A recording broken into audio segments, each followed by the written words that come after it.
Sugeng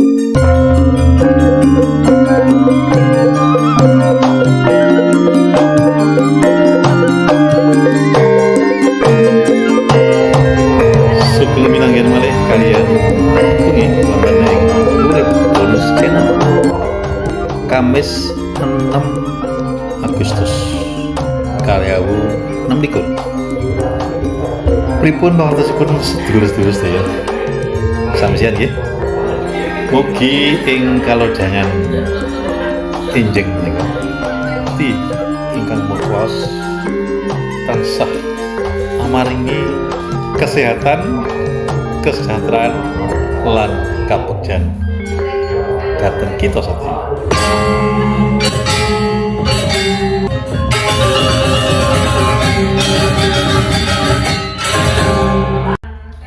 Sedulur Urip Bonus Channel wonten ing pundi kemawon.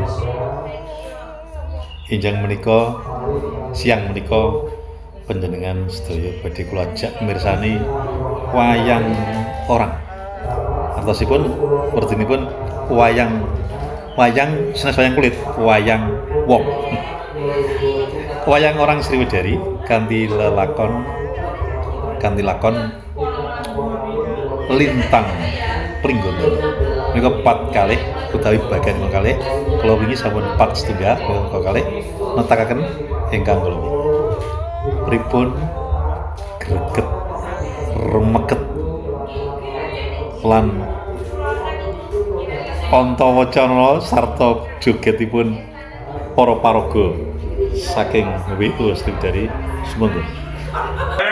Kowe bisa bakal ngendi aku ora sudi. Mula kang saka kuwi kene tanding ana pamanmu. Boten badhe tetandingan kelawan Kakang sepuh kula. Junjungan kula. Berawani kelawan pamanmu. Boten teges kula wani. Nanging patuko menika sesembahan kula junjungan kula. Papo.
teges paman kuwi bakal merong kampung nanging paman ora bakal negake jeneng sira dadi nalindra ing penggotan kudu mangerteni yen to praja Denta Raja Musti Widwati Sowaji Jaya Kawijayan mula wis wektu dina iki kanggo nambahi jumlah rating cahyamu Gatotkaca pamanmu Praja Denta bakal nyawiji marang efek-efek sisik temenmu. Mangertio bagi Gatotkaca ulunan sing tak tresnani paman Praja Musti paman sedherek neten anggonmu bakal dimenengake napa kembat pusaraning Adelana ing Raja Pringgotani kabeh mau amung disampeka langit piweling paman Praja Musti kaki Gatotkaca wonten dawuh sadya lintang kang sumunar kang bakal gawe pepatang tumraping para kawula padha nganti jeneng sira nganti lirwa darmaning satriya mula waktu dina iki pun paman bakal nyawiji ana ing efek kiwamu bakal mimbuhi kastikhayanmu Gatut samekta abana wiji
Kunjong mimis lakumu sakloro.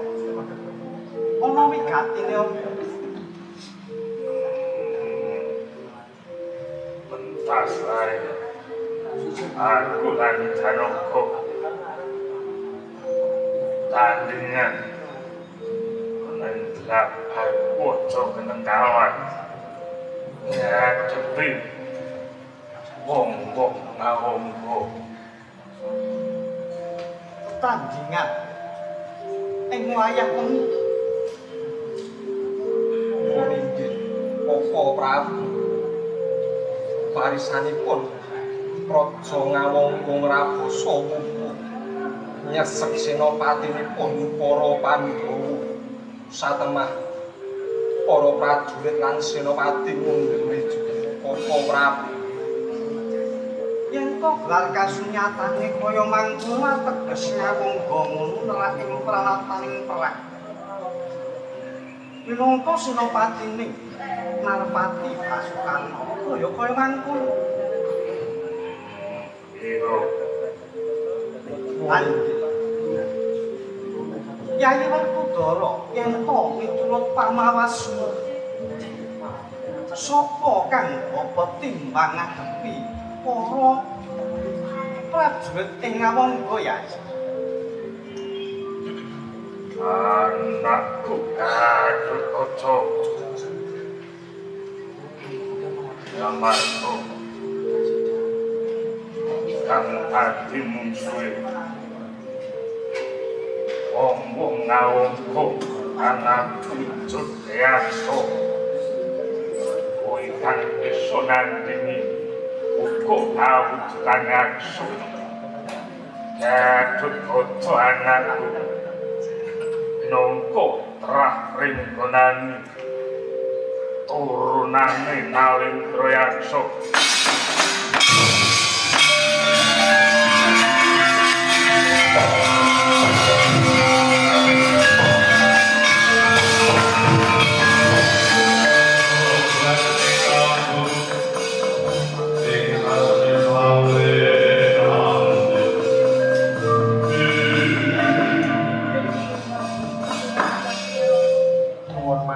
Kakang Mas Werkudara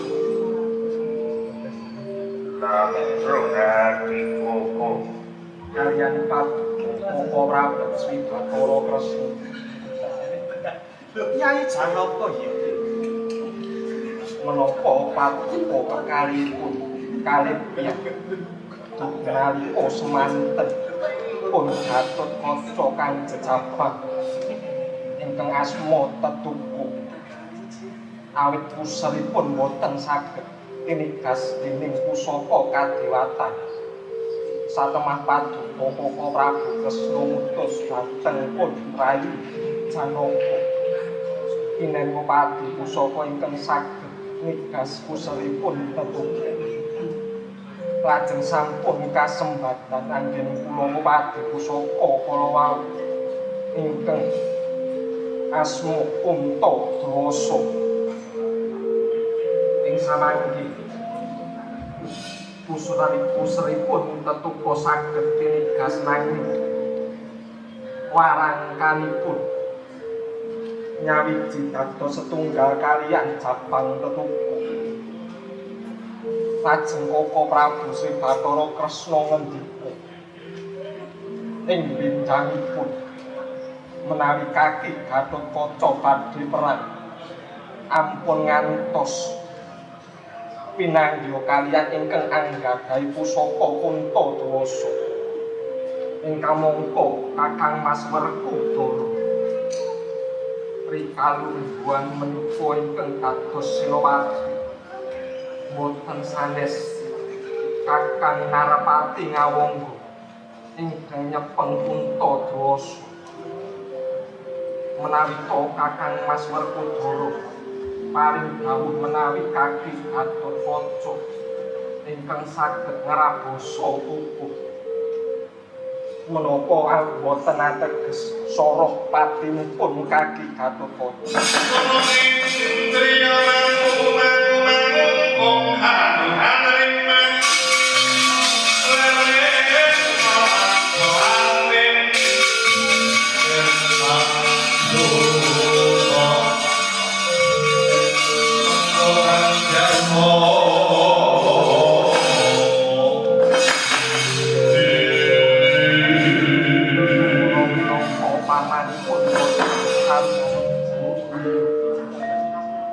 wonten kaki Gatotkaca kepareng Prabu pun Janaka dados senopati rikanggan menika ngrabosa pupuh tanding kaliyan Kakang Narpati Basuka.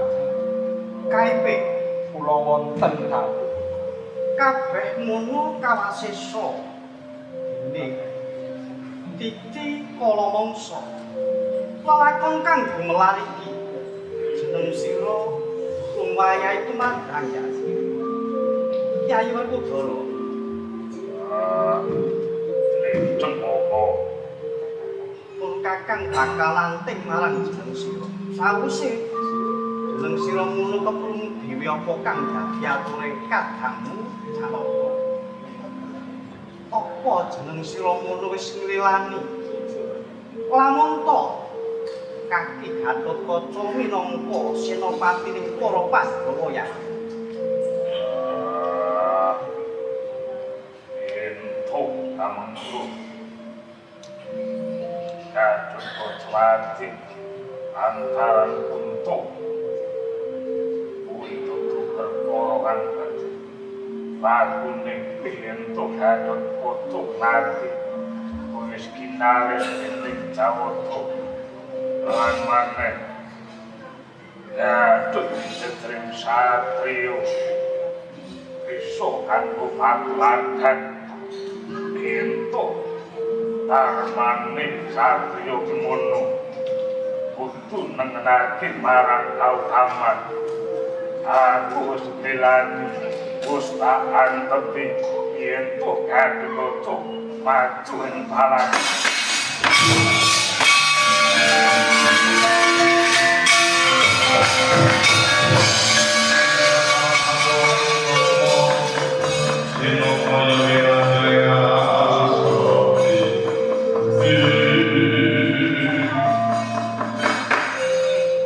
saklimah tembung nanging marake bompong kakang yen kaya mangkono timbalana putramu ya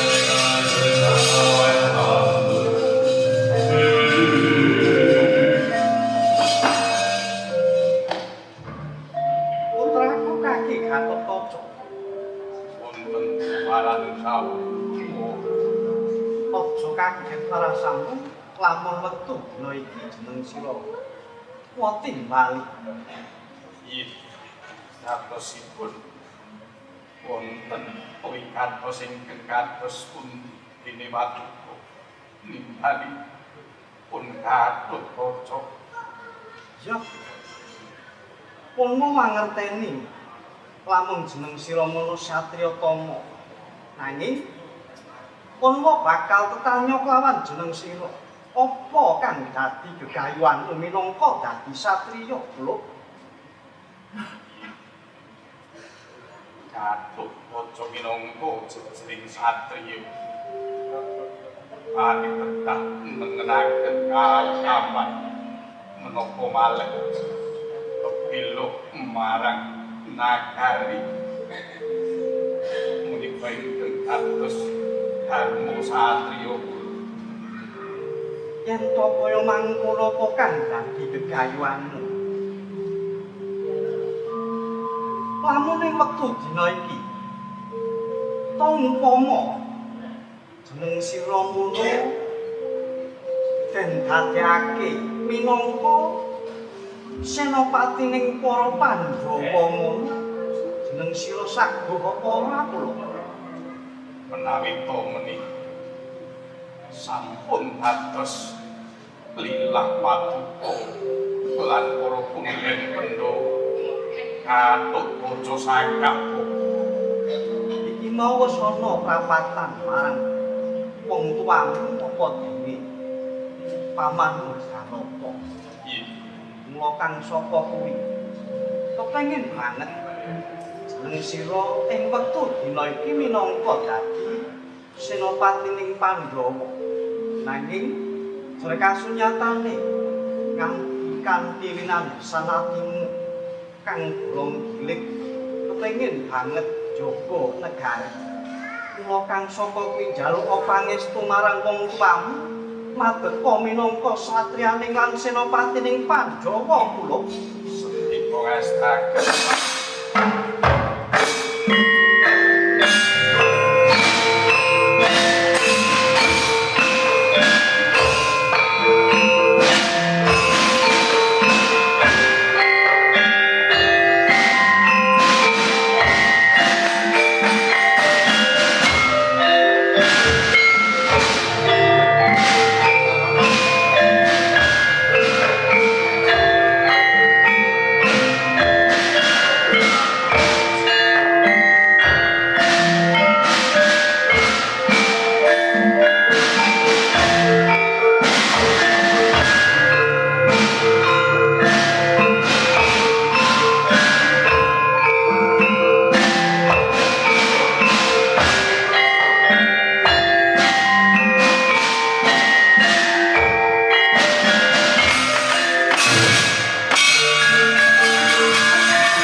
ngasorake para satru kaki.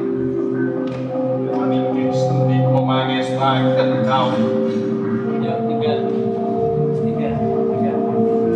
Tak dalang sapa mangsa muga kasembatan apa kang jamu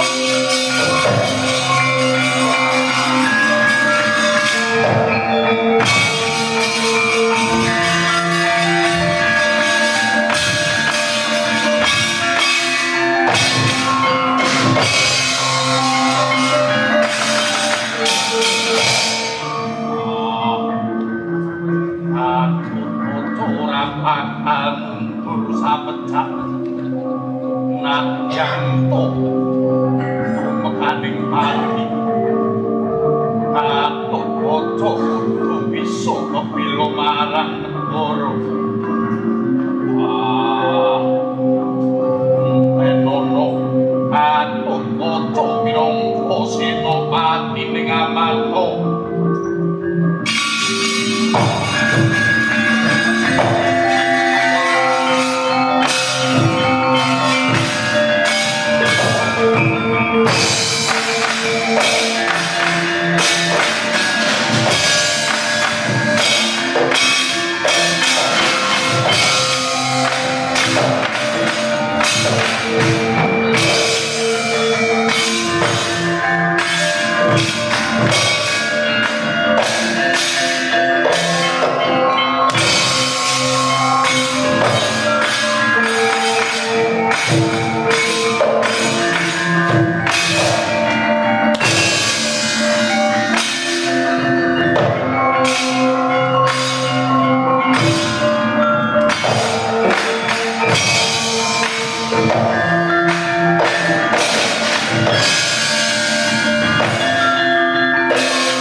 Oh, maju. Kanthi ngono Gatut Kaca.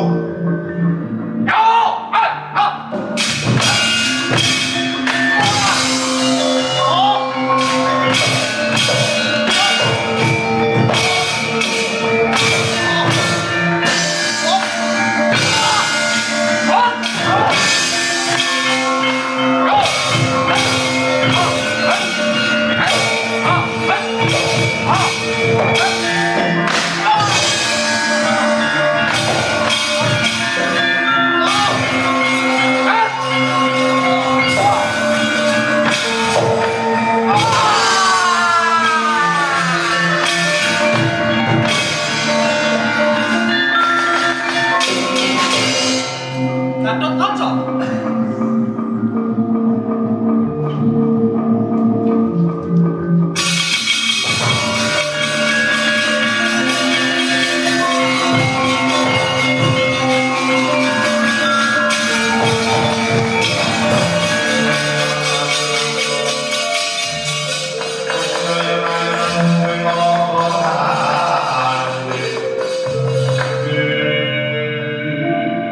Narpati Karna Parangga.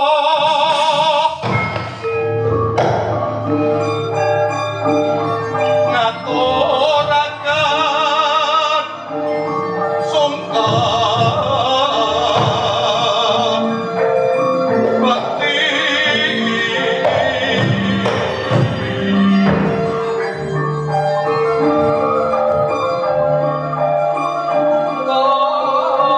Kalaman saka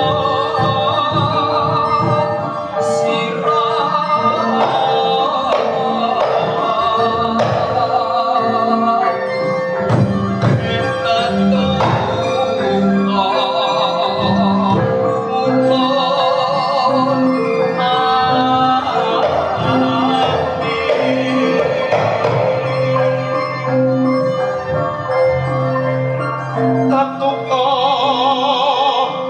sena pati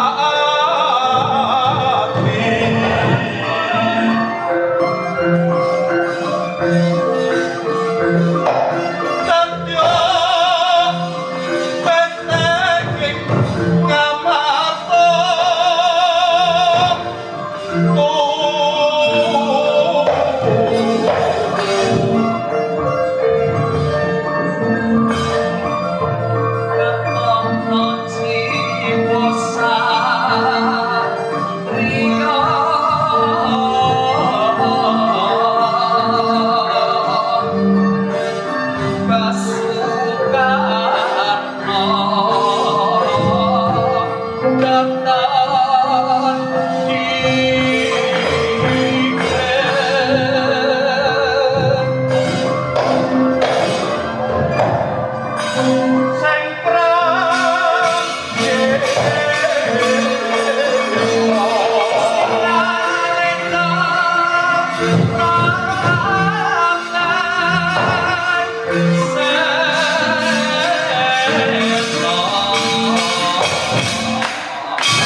basa Pandhawaca nanging nadyanto jeneng sira matur ing gantara nganti ana ing langit bumi lapis jeneng sira ora bakal bisa lumayu saka Basunarna iki sawangan dasaring peranaan dia peranaan raksasa nanging jeneng sira ora bakal bisa lumayu saka Kunto Wijaya Danu ya Kunto ing Basunarna sawangan Kunto Wijaya Danu bakal tanduk ana ing ngarepira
sampun sak terlebipun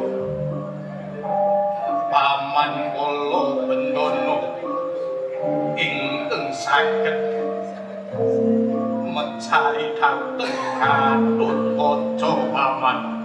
Gatut, aku percaya yen to sejatine nang sira kuwi ora tenanan. Aku percaya ponakan. Apa aku tak omong aruh wae. Omong ora didono wae. Sampun paman. Aku tak omong Sampun paman. Aku tak omong. Sampun. Sekedhap paman. Paman kula Kuntono menapa maksud kemutan Dukri kula Gatut Kaca maksiali paduka ingkang ngomong dhateng Gatut Kaca paduka tatamtu ingkang ngerih-ngerih yen to Gatut Kaca lagi nangis rak ngoten to paman. Yen kuwi paman ora iko yen to manuju apa kendeng ira kula atur arang gawata upaya ora idono iki Paman menapa kemutan menawi Gatut Kaca tetangisan wonten ing satunggaling taman paduka tatamtu paring dolanan ingkang awujud sato kewan paduka gadah kedhek cacah sedasa menika ndadosaken bungah raos sing Gatut Kaca duk nalika semanten.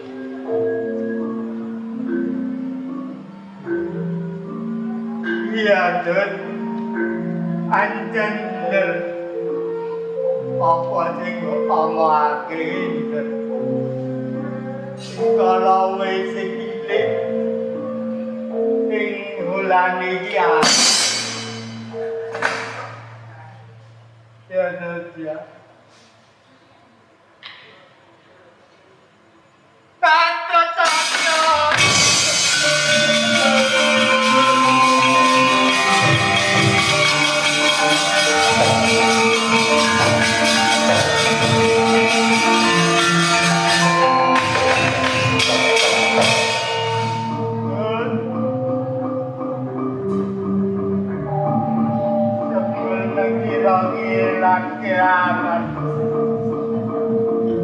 kita jalan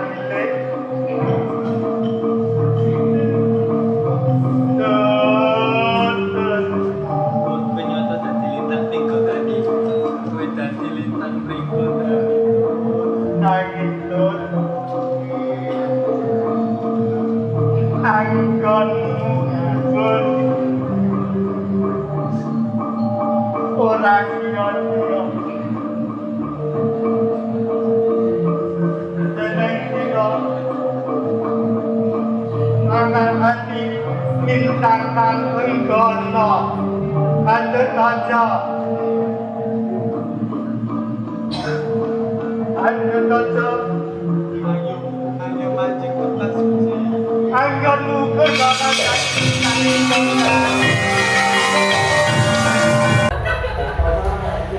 Sedulur urip bonus channel boten pundi kemawon mengatakan kalau mau nggih lelampan lintang Pringgondani. Cara sampeyan nggih bintange Pringgondani. Bintang atau superstar itu primadonane kerajaan Pringgondani. Matur suwun taksih sesarengan urip bonus landasan fakta, logika lan analisa. Salam budaya. Gejablus bersama Urip Bonus Channel.